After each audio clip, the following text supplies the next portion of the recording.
Hello everyone, I'm Phoenix Tremayne, and today I'm going to review the Have and Have Nots, episode 14, Someone Special. But first, if you haven't done so, please take a minute to subscribe.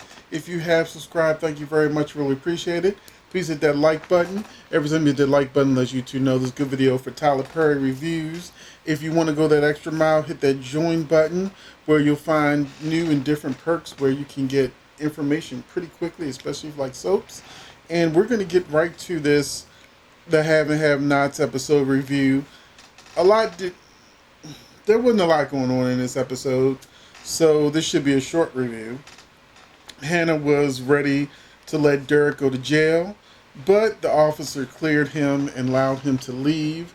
He just has to fix the door. He came there to board it up, but he says it's not really that much damage. He'll just change the lock. So Derek managed to get out there without Hannah busting him on everything else that he's done. Hannah then refused to give David any information when he arrived, and we later learned that there could be something between Hannah and David building that, I don't think any of us really expected. Hannah, we move on to Vinny, who gets Mama Rose out of prison. She orders that one of the family members of the little girl that Wyatt killed gets put in Catherine's cell.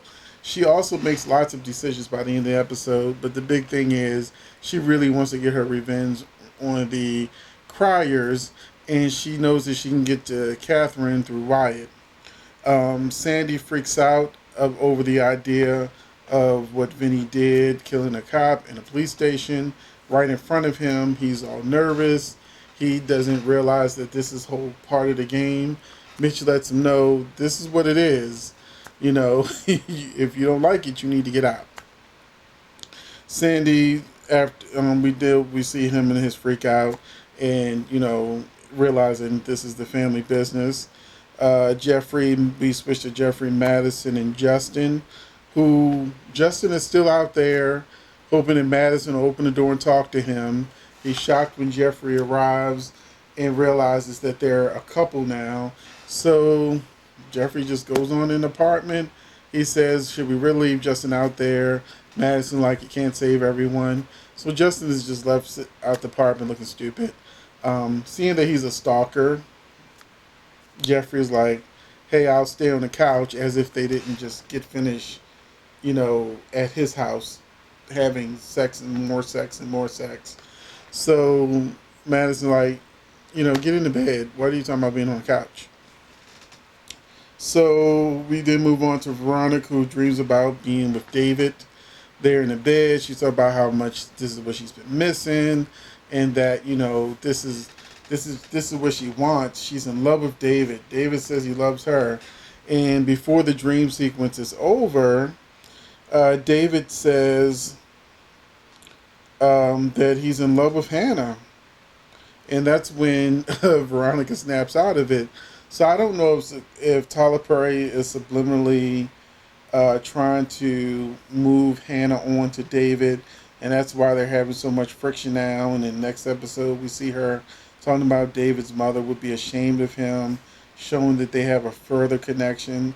Since David didn't want the prostitute, David doesn't want Veronica. It looks like, he might be Hannah's new man, since she doesn't want to have a relationship with the guy who took advantage of her, and she ended up having a kid she didn't want. So I'm trying not to say certain words on YouTube and get flagged, but y'all know what I'm talking about. So then we have this big scene with Wyatt trying to get some heroin. He's trying to use the jewelry. The drug dealers don't want the jewelry. They want money. But Tyler Perry doesn't know how to write drug dealers. It's clear from scenes I've seen on the Oval that he just don't know how to write realistic drug dealers. I don't know if he needs to watch The Wire, or if he needs to watch some other shows that dealt with power or something. But if a drug addict was grabbing at a drug dealer's pockets, first of all, they would have pulled the weapon out. For the simple fact that usually there's going to be a weapon somewhere, even if it's just a knife. There's going to be a weapon somewhere. And the fact that he was all grabby hands or whatever, he would at least got beat up. They might have stole his car, took the jewelry, didn't give him any drugs, just had left him out in the street beat up. That is normally what would actually occur if somebody was high or desperate, for drugs, and then they start acting irrational. And there were like 20 drug dealers there, so it's not like they didn't have backup and all that kind of stuff. So then he has some girl who says, she's willing to take some of the jewelry, but she doesn't have enough uh, drugs for, how much jewelry he has. And so, he wants to go to the Iron Bone where they told him they'll take jewelry at that time of night. And why stupid enough to go? They never go anywhere with the girl getting in the car. 9 times out of 10, if they send the girl to your car or whatever, they're setting you up and they're going to rob you. That is what was supposed to happen if this was being realistic. Of course, she just drives him to the Iron Bone. Who knows, she may have taken the car or whatever. But yeah, that happened. And she's like, oh, you want me to drive? That's not how life works. This is not how this would have went down. But I'm going to let that go. After Mitch refuses to rejoin the family, Mama Rose tells him she loves him, but he has to leave. This is when she crowns Vinny the new Don of the family, saying she's going to go to Florida and I guess retire while he's in control. But she gives him this whole list of things that he needs to do as the new boss, and most of it is revenge against the Criers. And she definitely wants Wyatt, and who stumbles into the bar. It's like he's clearly high from whatever little bit of drugs he got from the girl, and he's just holding the jewelry out and sits down, and they're like, oh, this is our lucky day. Can't believe it. And then we had earlier in the episode Hannah and Candace arguing about the money, and then if she told Benny the truth about Derek, and she lets her know that she contacted Mitch so that Mitch can throw him off of Derek so that he doesn't do something crazy. Which leads us to the end of the episode.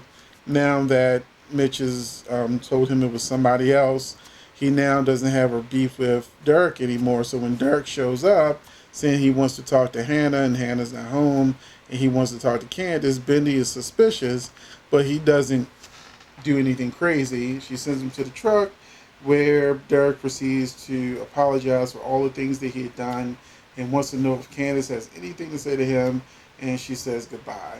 She goes to the truck so Benny can take her to the airport because she wants to go to Atlanta, but we already know that she was put on a no-flight list, so she's not going anywhere. And that was really the whole episode of the Have and Have-Nots.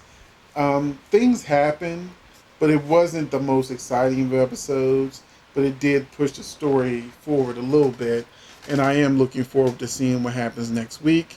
Let me know what you think about this recap of the Have and Have-Nots, what you thought about the episode. Did you enjoy it? Was it exciting? Are you looking more forward to what happens next week? Do you think David and Hannah would be a good couple? If they should even put them as a couple, do you think that Catherine will get hurt once they put somebody from that family in the cell with her?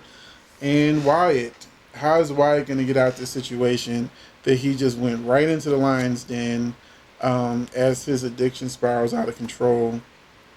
And I'm really tired of Jeffrey and Madison. It's like they don't actually have a storyline. They just keep having sex. So it even ended, their scene ended with, are you going to let me sleep? It's almost time for me to go to work. It's 2 o'clock in the morning. We'll see. So yeah, I would prefer an actual storyline. But that was it for the Have and Have-Nots. Hopefully you enjoyed this review, this recap, and I will see you in the next video. Thanks for watching.